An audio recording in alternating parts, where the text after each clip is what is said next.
Screen share হয়ে গেছে। জি, জি। তাহলে আমরা নজহাতুল কারিতে আমরা আরো দু একটা ভাষা নতুন শিখলাম। আপনারা এই জন্য সবগুলো নিয়ে পর্যবেক্ষণ করবেন। প্রথম হচ্ছে আপনার যেটা সহজ মনে হবে আপনি সেখান থেকে আগে 17টা মাখরাজ মুখস্থ করে নেবেন।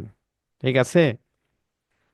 নজহাতুল কারির সাথে কারো কোনো দ্বিমত নাই, মানে আপনার এই বইয়ের মধ্যে যেগুলো আছে না, এই বইগুলোকে অনুকরণ করেই কিন্তু ওই বইগুলো লেখা হয়েছে। হ্যাঁ, এই যে এখানে যেটা দেখতেছেন, এখানে যেটা এমনকি স্যারের যে বই দেখতেছেন, এই এই হ্যাঁ, বইগুলোকে কিন্তু অনুসরণ করেই কিন্তু ওখানে বই তৈরি করছে। ঠিক আছে? এগুলো বহু আগের মানে বই। আপনার যে বই থেকে আপনি শেখাচ্ছেন সেগুলো 17টা মুখস্থ করে তারপর গবেষণার জন্য তখন আমরা নুজাতুল কারির জি দেখি জি আর জি ডক্টর গালিব জি জি জি জি সেটা দেখা যায়। এটা আগে ফলো করে আগে শিখি, জি জি জি তারপরে এই গবেষণা বেটার হয়। জি জি খুব সুন্দর একটা কথা বলেছেন আমাদের মনির ভাই। জাজাকাল্লাহ খয়রান। ভাইয়ের কথা আমার খুব ভালো লাগলো। আমি সেটাই বলতে চাচ্ছিলাম যে আহ, আমরা সর্বপ্রথমে আমাদের এই এই যে আমি আপনাদেরকে লিঙ্ক দিয়েছি, আমরা এখান থেকে 17টা মাখরাজ মুখস্থ করে আয়ত্ত করে নিব গবেষণার জন্য, পরে এগুলো ব্যবহার করব।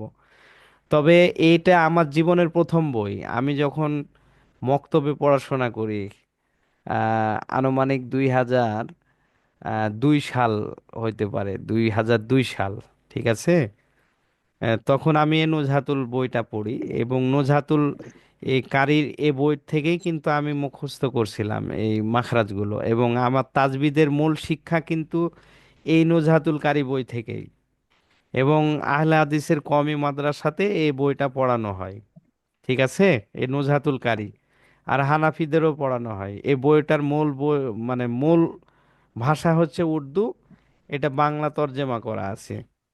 তো যাই হোক, আমরা আহ, বলছিলাম আমরা নজহাতুল কারিতেও দেখলাম এবং ডক্টর গালিব স্যারের ইয়েতেও দেখলাম জুয়াদের উচ্চারণের বিষয়ে। তা হচ্ছে জিহবার গোড়ার কিনারা সামনে, এখানে দেওয়া আছে সামনের উপরের, আর নজহাতুল কারিতে দেওয়া আছে জিহবার গোড়ার যে কোনো কিনারা, এবং এবং উপরের দাঁতের মাড়ির সঙ্গে লাগায়া এক পাশের বা সামনের, এই কথা কিন্তু লেখা নাই। আপনি দিলেও দিতে পারেন, না দিলেও দিতে পারেন। এক কথায় জিহবার গোড়ার কিনারা এবং উপরের দাঁতের মাড়ির সঙ্গে লাগায় উচ্চারণ করতে হবে এই 7 নম্বর মাখরাজটা। ঠিক আছে? জি। তো এটা, এই দুয়াদের পরে আমাদের স্পেশালি সময় দিতে হবে। এটা আমি পরে আপনাদেরকে উচ্চারণটা ভালোভাবে বুঝাবো ইনশাল্লাহ। এটার উচ্চারণ হচ্ছে মানে জিবাটা গদ। ভালো। আপনার নিজের ওস্তাদ জি, জি জি জি আপনার নিজে ভিডিও করে না আপনার জিভাটা কোন খেতে লাগান সেটা জি। একটু ভালো করে করবেন। আচ্ছা, এটা দেখানো তো মানে খুব কঠিন বিষয় ভাই। সরাসরি ক্লাসের ক্লাসের মানে মানুষ মানুষের সামনে যেভাবে থাকে ওইভাবে থাকলে বেশি ভালো হয়। ক্যামেরার মাধ্যমে তো আর মুখের মধ্যে ওভাবে দেখানো কঠিন হয়ে যায় ভাই। হ্যাঁ, তো আমি চেষ্টা করব, অথবা আমি কোনো একটা যথেষ্ট আমার চেষ্টা করবেন একটু, হ্যাঁ হ্যাঁ, ইনশাল্লাহ। অথবা আমি কোনো ভাইয়ের ভিডিও অ্যানালাইসিস করে গবেষণা করে আপনাদেরকে দিব, যে ওই ভাইয়ের ভিডিওটা আপনারা দেখতে পারেন। জি জি, আচ্ছা, ইনশাল্লাহ। তাহলে আমরা পরের বিষয়ে আসি, তা না হলে আমাদের কথা শেষ করতে পারবো না। তারপরে আমরা লামে আসি, জিহবার আগার কিনারা সামনের উপরের একপাশের দাঁতের গোড়ার সঙ্গে লাগায় একটি হরফ উচ্চারিত হয়, তা হচ্ছে লাম। লাম। লাম। লাম। লাম। জি। লাম। লাম। লাম উচ্চারণ করতে তিন লাম। আলিফ টান দিতে হয়। হ্যাঁ, লাম উচ্চারণ করতে এই যে ছাতির ডাঁটের মতো দেখতে। লাম। এই লামের আরবি উচ্চারণ হচ্ছে এরকম। হ্যাঁ, লাম আলিফ জবর লা, মিম দু পেশ মুন, লামুন থামলে পরে লা। লাম। জি লাম। জি। এরপরে আমরা আসবো 10 নম্বর মাখরাজ, জিহবার আগার পিঠ তার বরাবর উপরে তালুর সঙ্গে লাগায় র। র। র। র। র। জি। র এটা আবার র অনেকেই বলেন, র এটার ক্ষেত্রে অনেকে অন্য লেখকরা বলেন যে জিহবার আগার উল্টা পিঠ তার বরাবর উপরে তালুর সঙ্গে লাগায়া। এখানে আছে জিহবার আগার পিঠ, হ্যাঁ, আবার কেউ কেউ বলেন জিহবার আগার উল্টা পিঠ তার বরাবর উপরে, উল্টা পিঠ জি, তালুর সঙ্গে তালুর সঙ্গে লাগায়া। লাগাই। র র র র র র র র র দেখেন আপনি, র আপনি যখন র উচ্চারণ করবেন তখন আপনার র জিহবার আগাটা, আর জিহবার আগার যে পিঠ আছে এই উল্টা পিঠটা বরাবর তালুর সাথে লাগাতে হবে। আপনি লাগান, সবাই নিজ নিজ লাগাম দিয়ে উচ্চারণ করেন। আর র, আর র, র জি, র জি। র তবে, জি, র তবে নুজহাতুল কারীর মধ্যে বলা হয়েছে যে এই রয়ের উচ্চারণের ক্ষেত্রে আমরা যেমন ছাগলকে ডাক দিই আভর, ভর, এভাবে ছাগলকে ডাক দেয় না, আর উচ্চারণ, হ্যাঁ, উচ্চারণটা যেন এরকম না হয়, এরকম হবে না, হ্যাঁ, উচ্চারণটা হবে র, র, র যেমন আর রহমানির রহিম, আর রহ, আর আর রহ, রহমানির রহিম আর রহ জি, মিম আর রহ তাহলে র, আর রহ র, র আর আর জি, র জি, আর রহমানির রহিম। জি। এবার জিহবার আগা, জিহবার আগা সামনের উপরের দুই দাঁতের গোড়ার সঙ্গে লাগাইতে হবে। জিহবার আগা সামনের উপরে দুই দাঁতের গোড়ার সঙ্গে লাগাইতে হবে। তা, তা তা দাল, তা তা দাল, ত, তা ত, রাল ত, র ত, ত ত জি। ত তাহলে জিহবার আগা সামনের উপরে দুই দাঁতের গোড়ার সাথে লাগাইতে হবে। জিহবার আগা সামনের উপরে দুই দাঁতের গোড়ার দুই সঙ্গে দাঁতের লাগাইতে সাথে হবে, হ্যাঁ। আমরা তিনটা যদি, জি, আমরা যদি পিকচারটা দেখাই তাহলে আমরা আরো ক্লিয়ার হয়ে যাব যে একেবারে সহজ বিষয়। যদি আমরা এটা দেখি তাহলে আমরা বুঝতে পারবো। দেখেন, এখানে খেয়াল করেন, আহ, এই যে দেখেন, এটা হচ্ছে জিহবার আগা, তাই না? এই যে জি জিহবার আগা, এই জিহবার আগা আমরা, আমরা এই যে এখানে দেখতে পাচ্ছি না, এই যে ত, দাল, তা দেখা যায়, দেখেন তো, জি এই যে আমার মাউস দেখতে পাচ্ছেন, জি এই জি জি দেখেন, এই যে এটা হলো জিহবার আগা। এই জিহবার আগা যে ত কোথায় যাবে? উপরের দুই দাঁতের গোড়ার ডাল সাথে লাগবে।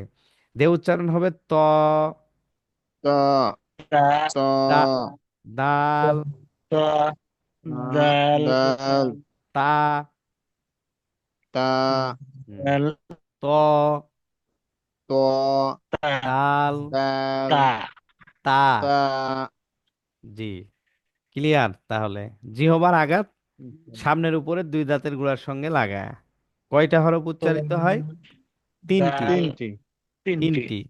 আচ্ছা, 12 নম্বর মাখরাজ, জিহবার আগা সামনের নিচের দুই দাঁতের গোড়া, একেবারে সহজ। তাইলে আমরা এখানে পড়লাম উপরের, আর পরের মাখরাজটা হবে নিচের। পরের মাখরাজটা কি? নিচের, নিচে ঠিক আছে। তাহলে জি এই এখানে আরেকবার আমরা সংজ্ঞাতে যাই, তারপরে আবার আসি। তাহলে এখানে আমরা দেখলাম ত, দাল, তা ছিল উপরে, জিহবার আগা সামনের উপরে দুই দাঁতের গোড়ার সঙ্গে। আর 12 নম্বর হুম মাকড়াজ হচ্ছে জিহবার আগা সামনের নিচের দুই দাঁতের গোড়ার সঙ্গে লাগাইতে হবে, ঠিক আছে।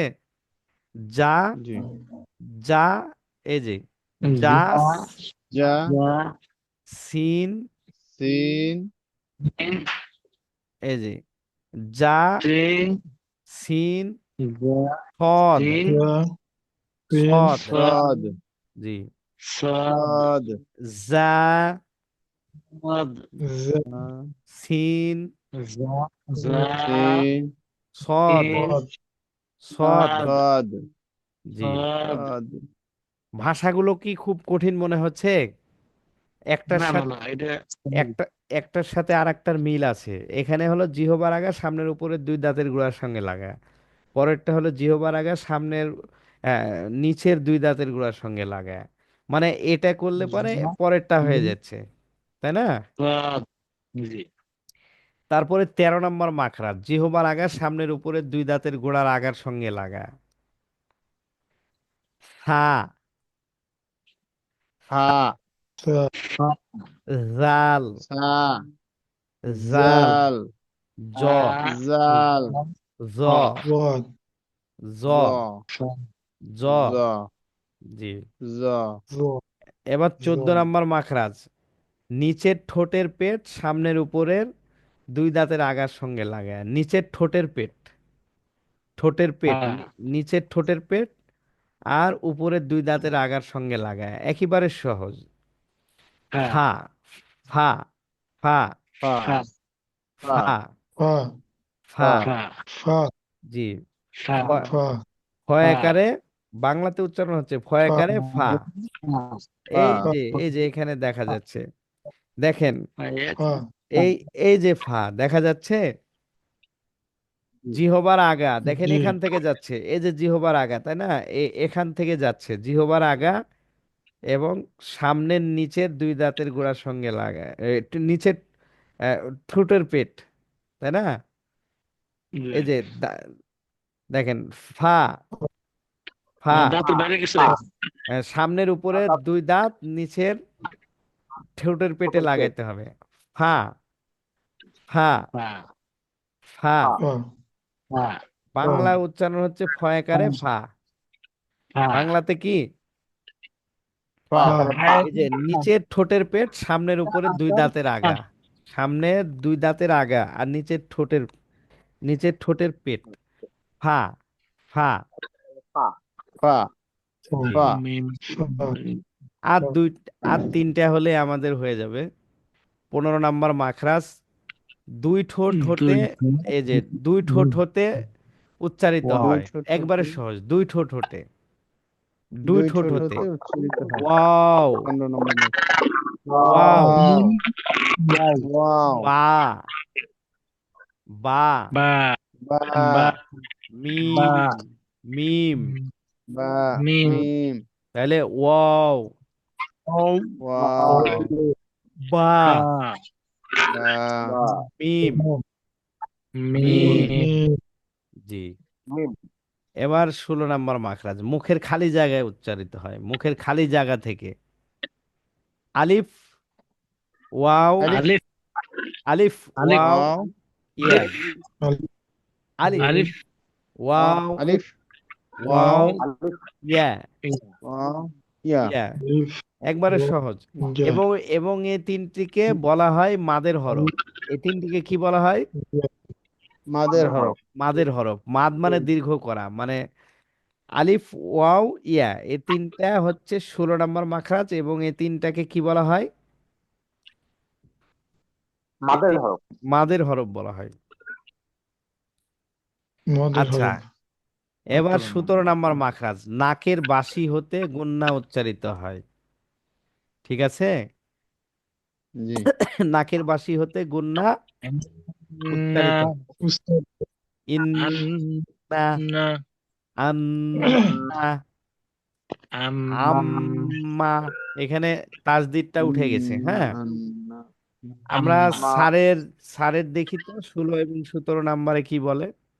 স্যারেরও বলতেছে যে ওয়া, বা, মিম, এই তিনটি বর্ণ দুই ঠোঁটের মিলনে উচ্চারিত হয়, একই কথা, দুই ঠোঁট থেকে উচ্চারিত হয়, ওয়াও, বা, ওয়াও, মিম, বা, মিম। মিম, আচ্ছা, এবার বলতেছে 17 নম্বর মাখরাজ, মিম ও নুনের মুসাদ্দাত, অর্থাৎ তাসদিদ যুক্ত মিম ও নুনের মাখরাজ নাকের বাসি হতে উচ্চারিত হয়। ঠিক আছে? যেমন আম্মা, ইম্মা, উম্মা, আন্না, ইন্না, উন্না, মানে নাকের বাসি হতে উচ্চারিত হয়, মিম আর নুন। আন্না, জি, উন্না, জি। আর এটা কিন্তু ওয়াজিব গুন্না, হ্যাঁ, এটা ওয়াজিব গুন্না, গুন্না অবশ্যই করতে হবে। মিমে অথবা নুনে যদি তাসদিদ থাকে আর ডানের হরফ যদি হরকত হয় বা হরকতের বামে যদি নুনে বা মিমে তাসদিদ হয় তাহলে সেটাকে ওয়াজিব গুন্না বলা হয়। তাহলে 17 নম্বর, আম্মা, জি, ইম্মা, এটা নাকের বাসি হতে উচ্চারিত হয় কোথায় থেকে? নাকের বাসি হইতে উচ্চারিত নাকের হয়। বাঁশি হতে। তাহলে স্যারের বইয়ে বিস্তারিত ব্যাখ্যা দেওয়া আছে, আমরা আগে সহজ ভাষায় আমরা এখান থেকে মুখস্থ করে নেব, এখানে যেহেতু ছোট্ট করে দেওয়া আছে। এই যেমন ধরেন নাকের বাঁশি হতে গুণনা উচ্চারিত হয়, ইন্না, আন্না, আম্মা ইত্যাদি। হ্যাঁ, মানে এখানে সহজ ভাষায় 17টা মাখরাজ দেওয়া আছে, ঠিক আছে। আমরা জি এখান থেকে 17টা মাখরাজ মুখস্থ করে নেব এবং বিস্তারিত ব্যাখ্যা জানার জন্য আমরা সহায়ক হিসেবে আমরা স্যারের এখান থেকে আমরা মাখরাজটা দেখে নেব। তাহলে এখন পর্যন্ত আমরা কয়টা মাখরাজ জানলাম ভাই? 17টি। 17টি মাখরাজ জানলাম। আচ্ছা, এই 17টা মাখরাজ বুঝতে কি কারো কোনো সমস্যা হয়েছে? কোনো সমস্যা হলে আমাকে বলেন, আমি বুঝায় বলতেছি। জি না, তেমন কোনো সমস্যা হয় না, আমাদেরকে বাসায় বেশি বেশি আমার রিভিশন করতে শুধু হবে। একটা সমস্যা হয় বেশি, এই দাল, দোয়া দোয়া দোয়া। হ্যাঁ, ওটা সবারই সমস্যা হবে ভাই, ওটা ওটা উচ্চারণ আপনি করতে একটু বিস্তারিত সময় লাগবে। হ্যাঁ, আমাদের বেশি আহ, বেশি বলতে আমাদের হবে। মধ্যে যারা আগে থেকে এটা নিয়ে মানে মাস করেছেন, মানে প্র্যাকটিস করেছেন, চর্চা করেছেন, তারা একটু বেশি ভালো পারবেন আমি আশা করি ইনশাল্লাহ। আর যারা নতুন তাদের একটু সমস্যা হবে। এটার ব্যাপারে মানে এই অক্ষরের ব্যাপারে ইখতিলাফ অনেকগুলো। জি, এখানে অনেক ইখতিলাফ আছে, কিন্তু আসলে এটা কোনো বিষয় না। মেন বিষয় হচ্ছে এটা জোয়াদো হবে না, দোয়াদো হবে না, এটাই হচ্ছে মেন বিষয়। হ্যাঁ, এটা জোয়াদো হবে না, দোয়াদো হবে না। কারণ জোয়াদ বলতে গেলে অন্য শব্দের সাথে মিলিত হয়ে যাবে, দোয়াদ বললে অন্য হরফের সাথে মিলিত হয়ে যাবে। হ্যাঁ, এই জন্য আমার মতে এটা জোয়াদো হবে না, দোয়াদো হবে না, ঠিক আছে। এটা মাঝখান থেকে মানে মাঝ একটা উচ্চারণ হবে। তো ও ওয়াদ, বুঝলেন, আও ওয়াদ, আও ওয়াদ। আপনি তো জিহবার গোড়ার কিনারা উপরের সামনের মাড়ির দাঁতের সাথে লাগান, তো লাগালে উচ্চারণ করলে বুঝতে পারবেন এটা জুয়াদো হবে না, দোয়াদো হবে না। আও ওয়াদ, আও ওয়াদ, আও ওয়াদ। বলেন তো কি বললাম? আও ওয়াদ। আজাদ, আজাদ, জি। আজ আমি আ- শুনছি গোয়াদ। না, সবাই সবাই শোনেন, সবাই মনোযোগ দিয়ে শোনেন আমি কি বলতেছি।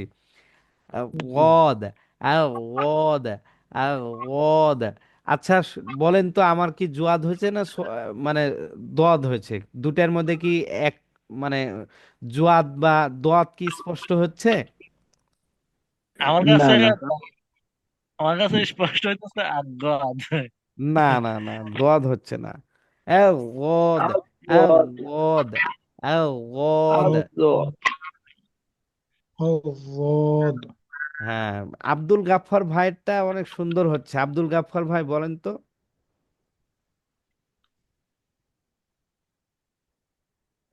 আব্দুল গাফফার ভাই, জি জি, বলেন বলেন। غاد.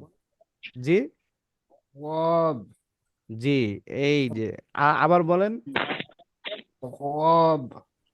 জি, মোটামুটি আপনারটা হচ্ছে ভালো। আমি প্র্যাকটিস আচ্ছা, করবো, আমি প্র্যাকটিস হ্যাঁ করতেছি। প্র্যাকটিস করতে গোয়াদ হবে। আচ্ছা, সবার গোয়াদ। কাছে সবার কাছে একবার করে শুনি, উপর থেকে হাফিজুর ভাই বলেন। الضاد. আবার বলেন। الضاد. আচ্ছা, আপনি এভাবেই রাখেন, মানে আয়ত্ত করে রাখেন, পরে আবার ঠিক হবে। তারপরে জাফর ইকবাল ভাই, আদাদ আদ দোয়াদ বলছেন কেন? এমনি বলেন। আদাদ আপনারটা দোয়াদ হয়ে যাচ্ছে ভাই। তারপরে মনিরুল ভাই বলেন। আজাদ, হ্যাঁ, আবার বলেন। আজাদ, আচ্ছা, যাই। তারপরে আজমাইন ভাই বলেন। আজাদ, আবার বলেন। আজাদ, আজ জোয়াদ বলছেন কেন? আজাদ, আজ বলছেন কেন? এমনি বলেন। জদ, আচ্ছা, তার জদ, আচ্ছা, ওমর ফারুক ভাই বলেন। দদ দদ দদ না। না ভাই, দদ হবে না। তারপরে সাজ্জাদ হোসেন ভাই। জি হ্যাঁ। জি বলেন, হরফটা বলেন, 7 নম্বর মাখরাজের হরফটা বলেন। দদ আচ্ছা, আপনি এভাবেই আয়ত্ত করার চেষ্টা করেন, হ্যাঁ, ধরে রাখেন। তারপরে সাজিদ শাহরিয়ার ভাই বলেন, ضاد আবার বলেন। ضاد আচ্ছা, মোটামুটি ভালোই আছে। তারপরে জহুরুল ভাই আসছে আমাদের, জহুরুল ভাই বলেন।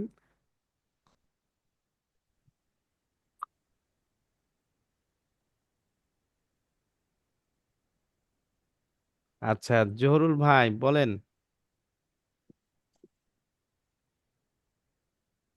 আচ্ছা, আমরা তাহলে মোটামুটি ভাবে আমাদের 17টা মাখরাজ ক্লিয়ার তো?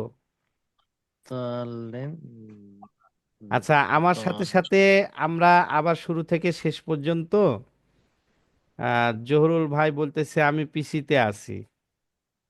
জহুরুল ভাই বলতেছে আমি পিসিতে, মানে কম্পিউটারে আছে ভাই।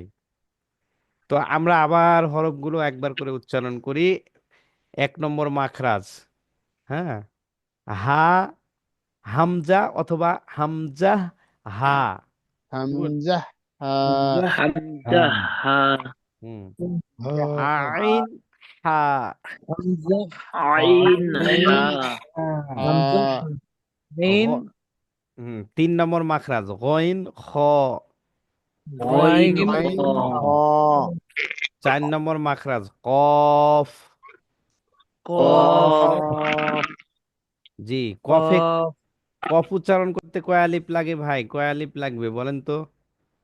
3 আলিফ 3 আলিফ। মধ্যে আরজি হবে, কফ। قاف কফ জি, 4 নম্বর মাখরাজ, কাফ। كاف কাফ জি, তাহলে 2 নুক্তাওয়ালাটা একটু মোটা হবে, আর এসের মতো যেটা একটু পাতলা হবে, কাফ। 5 নম্বর কি?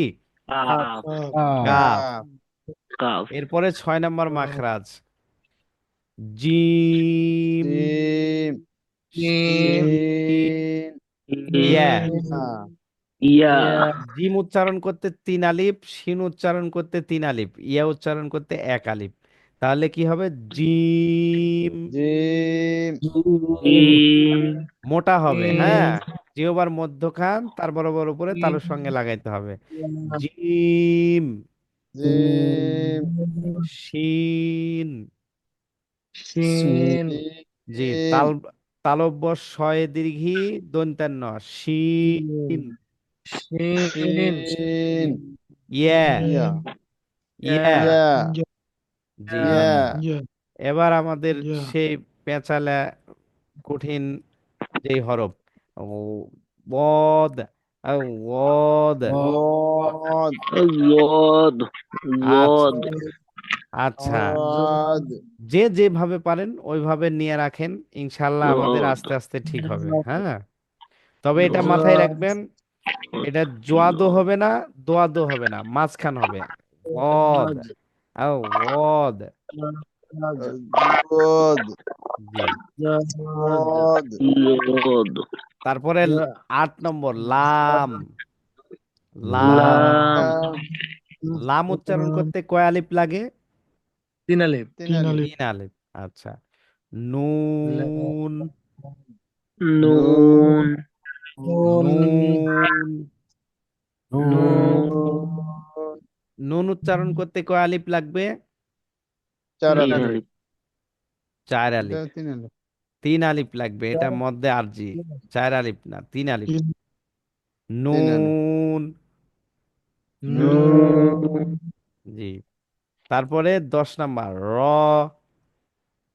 র 1 আলিফ, র র, র। র জি, র র তারপরে র 11 নম্বর, তা, তা তা দাল, আল দাল ত, ত ত ত, তা দাল তা ত। দাল ত জি, এত ইয়া করে বললে হবে না, মানে সঠিক উচ্চারণ করতে হবে। তা, তা, তা 1 আলিফ, তা তা তা। তা তা আচ্ছা, এবার দালে, দাল দালে 3 আলিফ, দাল। দাল তারপরে ত, তো ত এর তো জা, জা, যা যা 1 আলিফ, 1 আলিফ, জা, যা সিন, তিন সিন, তিন সিন জি। দন্ত শয়ে দীর্ঘী, দন্তান্ন, দন্ত ন, হ্যাঁ, দন্ত শয়ে দীর্ঘী, দন্ত ন, সিন, তিন সিন হুম, 3 আলিফ, সিন, তিন সদ, সদ সদ জি। সদ উচ্চারণ করতে 3 আলিফ টানতে হবে এবং দাল কলকলা করতে হবে, সদ, সদ জি। সোয়াদ বললে কিন্তু বাংলা উচ্চারণ হয়ে যাবে, সদ, সদ সদ জি। সদ এরপরে হচ্ছে থা, থা, তা পা পাতলা করতে পা হবে, তা থা, তা পা জি। তা জাল, জাল জালে 3 আলিফ, জাল, জাল জাল জ, জদ হুম। এরপরে ফা, ফা, ফা পা ফা ফা হুম।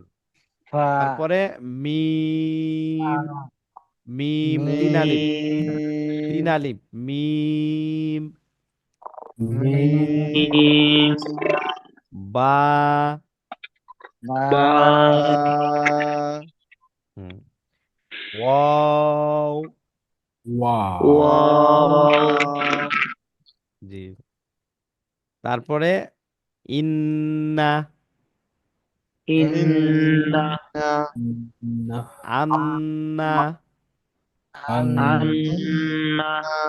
আম্মা, আম্মা আচ্ছা।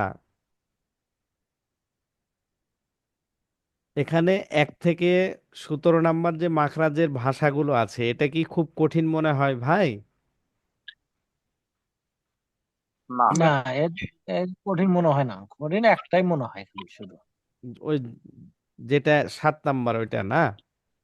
জি জি না, আমি উচ্চারণের কথা বলি না, আমি বলেছি যে এখানে যে বাক্যগুলো আছে, ভাষাগুলো আছে 1 থেকে 17 পর্যন্ত, এটা কি মনে রাখা এগুলো খুব কঠিন বিষয়, আমি তাই বলছি। না, না, না, খুবই সহজ। একেবারে ইজি। এটা তো আর পদার্থ রসায়ন জীববিজ্ঞানের মতো জটিল কোনো এখানে কোনো বানানো নাই, প্রশ্ন নাই, কোনো ঝামেলা নাই, আছে কি ভাই? না না। নাই। বুঝতে পারছেন অবশ্যই যে এটা মানে কেমিস্ট্রি, রসায়ন, বায়োলজি, মানে পদার্থ, রসায়ন, জীববিজ্ঞানের যে সায়েন্সের যে সাবজেক্ট অনেক কঠিন হয়, সেরকম কঠিন কি? না সায়েন্সে ভাই। তো পড়ি নাই না না বুঝবো না কিভাবে আচ্ছা, তাহলে যদি আর্টস নিয়ে পড়ে থাকেন, তাহলে ইতিহাস, ভূগোল, পরিণতি, অর্থনীতি এরকম কোনো তার চাইতে সহজ তার চাইতে সহজ, রাইট, রাইট। আমি এটাই বুঝাতে চাচ্ছি যে মানুষ কেন এটাকে কঠিন মনে করে, কারণ শয়তান মানুষকে কঠিন করে রেখেছে তার অন্তরের মধ্যে, হ্যাঁ, যাতে করে সে কোরআন বিশুদ্ধ না করতে পারে, কোরআনের শিক্ষাটা যাতে তার মধ্যে না যায়, এজন্য কঠিন করে রেখেছে, অথচ এটা পানির মতো সোজা। এই যে আপনি 1 থেকে 17 পর্যন্ত পড়লেন, আমার বিশ্বাস যে আজকে যেভাবে পড়েছেন, আগামীকালকে সকালবেলা যদি একবার চোখ বুলান তো আপনার অনেকটাই সহজ হয়ে যাবে ইনশাআল্লাহ। হ্যাঁ। ইনশাআল্লাহ তো এটাকে অবশ্যই আমি প্রথম দিন বলেছি যে আপনি ওই যে বীজগণিত করার সময় যে সূত্র মুখস্থ করছেন, a+b whole square, a square icb+b square, a-b whole square, a square icb+b square, এইভাবে যে মুখস্থ করছেন, ওইভাবে আপনাকে কোরআন বিশুদ্ধ করার জন্য 1 থেকে 17 পর্যন্ত এই মাখরাজ আপনাকে কি করা লাগবে? মুখস্থ করতে হবে মুখস্থ করতে হবে। আপনি যদি এই সূত্রগুলো মুখস্থ নাও করতে পারেন, তারপরও আপনাকে শুদ্ধ করে উচ্চারণগুলো আপনাকে শিখতে হবে। কারণ আপনার ঠোঁট এবং মুখের ভিতর, কণ্ঠনালী, নাকের বাসি, হ্যাঁ, ইত্যাদি জায়গা থেকে আপনাকে যেখানে যতটুকু যে জায়গায় যে জিনিস লাগাইতে হবে আপনাকে সেভাবে উচ্চারণ করতে হবে, তাহলে আপনার ওই হরফের হক আদায় হবে। হরফের কি আদায় হবে? হক হক আদায় হক হবে। আদায় হবে। এই জন্যই হচ্ছে মাখরাজ। এবং আমরা স্যারের এখানে আমরা স্যারের বইও দেখেছি যে মাখরাজটা জানা কি নফল না ফরজ? অবশ্যই ফরজ আবশ্যক। ফরজ। ফরজ, ফরজ। তাহলে আমাদেরকে অবশ্যই মাখরাজ আয়ত্ত করতে হবে। যে কোনো মূল্যে আমরা ইনশাআল্লাহ। মাখরাজটাকে চ্যালেঞ্জ হিসেবে নেব, আমরা মাখরাজটা মুখস্থ করব ইনশাআল্লাহ। হ্যাঁ, ইনশাল্লাহ। ইনশাআল্লাহ। জি, ইনশা আল্লাহ। ইনশাআল্লাহ। জি। তো আগামী দিন আপনাদের ক্লাসের আমন্ত্রণ এবং আহ্বান রইল। আর অবশ্যই যথা সময়ে এবং যথা নিয়মে আপনারা এই 17টা মাখরাজ মুখস্থ করবেন আগামী দিন ইনশা আল্লাহ তাআলা। আপনারা আমাকে কি মুখস্থ শোনাইতে পারবেন? ইনশাআল্লাহ। ইনশাআল্লাহ। আল্লাহ। একটু সাহস করেন, মনের ভিতরে দুর্বলতা রাখলে কিন্তু আপনার এটা চাপা পড়ে যাবে, আপনি আর উঠতে পারবেন না, ওভাবেই থেকে যাবে জড়তা হয়ে। হ্যাঁ, তো আগামী আহ আগামী বুধবার। বুধবার, বুধবার ক্লাস। আগামী বুধবার এখানে মাঝখানে সময় পাবেন। আগামী বুধবার কি আল্লাহ বাসায় রাখলে 17টা মাখরাজ আমাকে শোনাইতে পারবেন? ইনশাআল্লাহ আল্লাহ ইনশাআল্লাহ। পাকে। ইনশাআল্লাহ। ইনশাআল্লাহ। জি।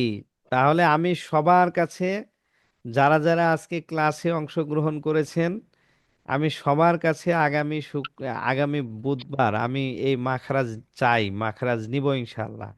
এখানে আছেন উমর ফারুক ভাই, সাজিদ শাহরিয়ার ভাই, আজমাইন ভাই, জহুরুল ভাই, আছেন সাজ্জাদ হোসেন ভাই, জাফর ইকবাল ভাই, এবং আছেন মনিরুল ইসলাম ভাই, আব্দুল গাফফার ভাই, হাফিজুর ভাই, সাথে আমিও আছি। তো ইনশাল্লাহ আপনাদের সবাইকে আমি এই কোরআনের মাখরাজ আপনাদের জবান থেকে আমি শুনতে চাই। আপনারা কথা দিচ্ছেন ইনশাল্লাহ আগামী দিন এই 17টা মাখরাজ মুখস্থ করে আমাকে শোনাবেন? ইনশাআল্লাহ। ইনশাআল্লাহ। আল্লাহ। আচ্ছা। এবং বুধবারটা আপনি দিন। আচ্ছা, আপনাদেরকে কিছু মানে পথ নির্দেশনা বলি, তা হচ্ছে আপনারা তো এখানে 17টা মাখরাজ মুখস্থ করবেন, প্লাস আপনারা কি করবেন, আপনারা মাখরাজ লিখবেন, মাখরাজ শব্দটা এখান লিখবেন অথবা কপি করবেন। করার পরে আপনারা আসবেন কোথায়? ইউটিউবে আসবেন। হ্যাঁ, ইউটিউবে আসার পরে আপনারা মাখরাজ লিখবেন, মাখরাজ লিখে ইউটিউবে চলে যাবেন। গিয়ে দেখবেন যে মাখরাজের পরে বহু ভিডিও আছে, আছে না ভাই? আছে কি না? জি। আচ্ছা। এখান থেকে আপনারা মজার মজার ভিডিও পাবেন। আমি যা বলেছি তার চাইতে আরো সুন্দর করে এখানে বলা আছে। আপনাদেরকে যদি আগে এটা বলতাম তাহলে কিন্তু আমার এত গুরুত্ব দিয়ে কথা শুনতেন না ভাই। ঠিক আছে? তো আপনারা কি করবেন, ইউটিউবে আসবেন, আসার পরে ইউটিউবের সার্চ বক্সে কি লিখবেন, শুধু মাখরাজ লিখবেন। কি লিখবেন ভাই? মাখরাজ। মাখরা। শুধু মাখরাজ লিখবেন। মাখরাজ লিখার পরে যে ভিডিওগুলো আসবে, যেটা যেটা আপনার ভালো লাগবে এই ভিডিওগুলো ভালো করে শুনবেন। শোনার মাধ্যমে কিন্তু আপনার ক্লাস করা হয়ে যাবে। শোনার মাধ্যমে কি হবে? শোনার মাধ্যমে আপনার ক্লাস করা হয়ে যাবে। হ্যাঁ, অনেক সময় শুনে শুনে কিন্তু ভালো দ্রুত আয়ত্ত করা যায়। তো আপনি আগে শুনে নেবেন। আপনি আমার এই যে মুখস্থ করবেন না, মুখস্থ করার আগেও আপনি ভিডিওগুলো দেখবেন, ভিডিওগুলো বারবার শুনবেন। আপনি চা খাচ্ছেন, ভিডিওটা প্লে করে চা খান। আপনি মুড়ি খাচ্ছেন, ভিডিওটা প্লে করে মুড়ি খান। ভাত খান, রুটি খান, ইত্যাদি খান। গান না শুনে, সিনেমা না দেখে, আর রাজনীতির খবর না দেখে আপনি এই মাখরাজের ভিডিওটা ওপেন করেন। আচ্ছা, ভিডিও কি শোনা যায়? জি, হ্যাঁ, শোনা জি। যায়। এই যে,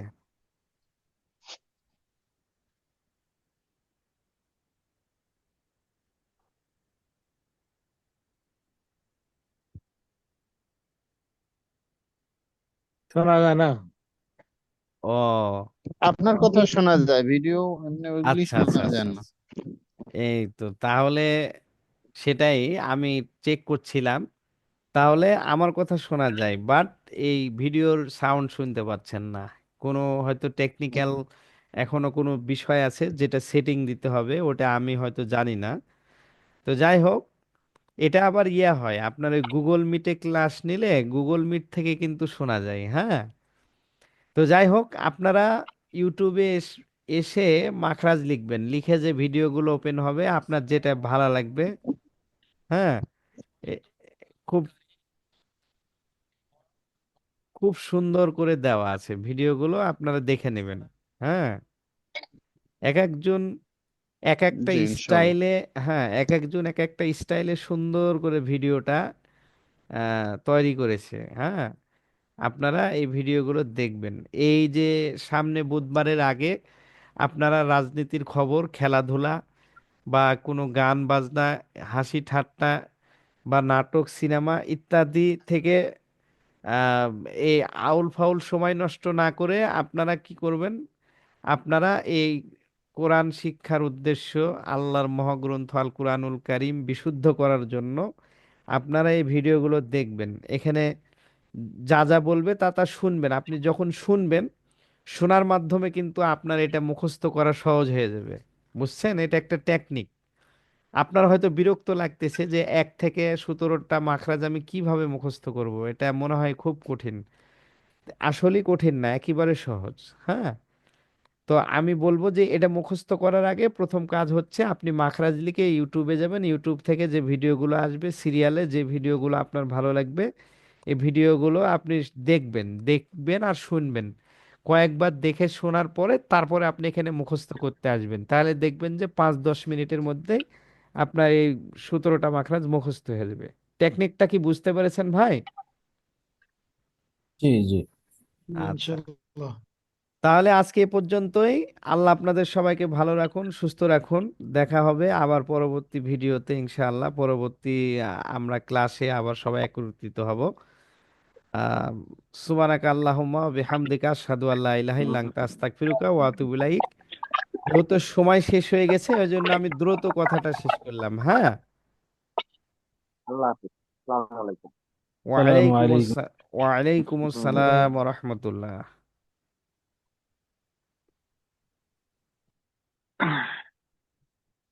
আপনাদের